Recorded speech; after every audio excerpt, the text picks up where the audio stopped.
Très bien, vous? On s'en va passer que ça a bien remis après ce long voyage. New York, Yaoundé, 11 heures de vol.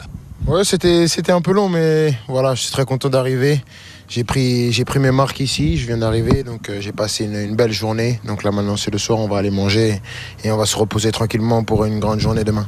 Il y a la folie Mbappé qui s'est emparée de la ville de Yaoundé et même de tout le Cameroun à travers les réseaux sociaux. Est-ce que vous étiez conscient de cette attente que les Camerounais avaient vis-à-vis de l'enfant de Bondy qui revient sur ses terres d'origine?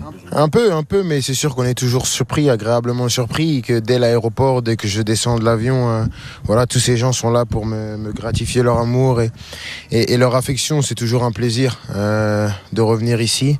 Et j'ai passé une première journée formidable. Je suis parti voir les enfants, j'ai pu jouer avec eux, je suis venu ici au village. On a fait pas mal de choses déjà et demain on va faire encore pas mal de choses, donc je suis très content. Alors, vos premiers sentiments depuis votre arrivée au pays des Lions Indomptables, pays d'origine du papa, surpris par l'enthousiasme des Camerounais? Ouais, surpris. C'est vrai que les gens m'aiment beaucoup ici. C'est vraiment un plaisir de recevoir tout cet amour et de voir la fierté des gens dans leurs regards, dans leurs paroles. C'est vraiment un plaisir. J'ai pu échanger avec pas mal d'entre eux, donc c'est vraiment un grand honneur pour moi de pouvoir venir ici. Un mot ou deux sur les raisons de votre séjour ici au Cameroun. On sait votre emploi du temps fort chargé. Il y a bien sûr les compétitions des clubs, il y a eu la sélection nationale. Vous devez renfiler le bleu de chauffe. Le 17, un timing serré. Qu'est-ce qui justifie que malgré ce timing serré, vous ayez jugé quand même utile de faire un détour ici au Cameroun? Moi déjà je pense qu'avant tout, il y a un plaisir personnel de venir, de passer du bon temps. Je pense que c'est un beau pays. Ensuite, j'ai pas mal de choses avec ma fondation. On est venu ici, on est déjà parti dans les écoles des sourds et muets. On a fait pas mal de choses avec ma fondation, donc on est venu aussi pour ça aussi. Et après, bien sûr, pour profiter du pays, de toutes ses saveurs et des belles villes qui composent ce pays magnifique. On connaît Kylian le sportif, le fabuleux joueur, peut-être la nouvelle vedette du football mondial, mais là on découvre un Kylian humaniste. Qu'est-ce qui vous pousse à sortir du champ sportif? On a visité cette école, l'émotion était assez vive de vous voir comme ça, apporter votre brin de solidarité. Oui, bien sûr, je pense que je le fais déjà beaucoup quand je suis en France, mais c'est important de le faire aussi ici aussi, voilà, dans le pays de mes origines. Donc c'est important de venir, que les gens sentent que je suis réel, que j'existe, que je ne suis pas juste quelqu'un qu'on voit à la télé ou qu'on voit en photo. Donc c'est pour ça que ça fait plaisir d'être au contact des gens, de voir les enfants, de pouvoir jouer avec eux, c'est vraiment un plaisir pour moi.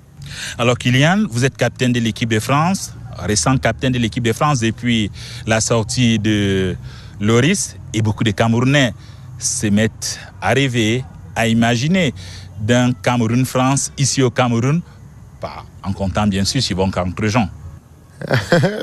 Pourquoi pas. Nous, on est des joueurs, on est toujours prêts pour jouer des matchs, peu importe où, peu importe quand.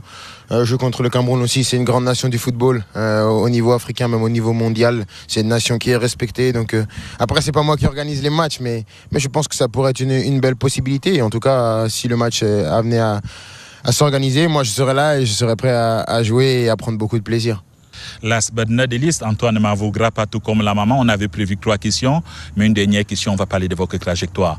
On sait que c'est un enfant de Bondy qui est parti comme ça, qui a fait ses classes du côté de Monaco et qui est apparu du côté du PSG. C'est une trajectoire exceptionnelle. Vous avez cru à un moment donné que Kylian pouvait être sur le toit du football mondial?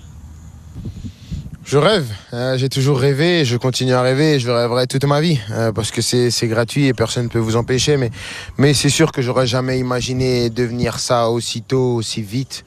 Mais maintenant que je le vis, j'essaye de le vivre à fond parce que je pense que c'est une chance inouïe de pouvoir jouer pour un grand pays comme la France, de pouvoir jouer comme dans des grands clubs comme Monaco, comme le PSG. Pour l'instant, j'ai eu, je pense, une carrière rêvée et j'espère que ça va continuer comme ça. Merci Kylian de votre disponibilité. On aura l'occasion, peut-être une prochaine fois ici ou à Paris, de parler d'autres préoccupations, de parler du jeu, de ce jeu de transition, de la profondeur et bien d'autres sujets qui peuvent nous intéresser. Merci Kylian de nous avoir prêté votre attention et à très vite.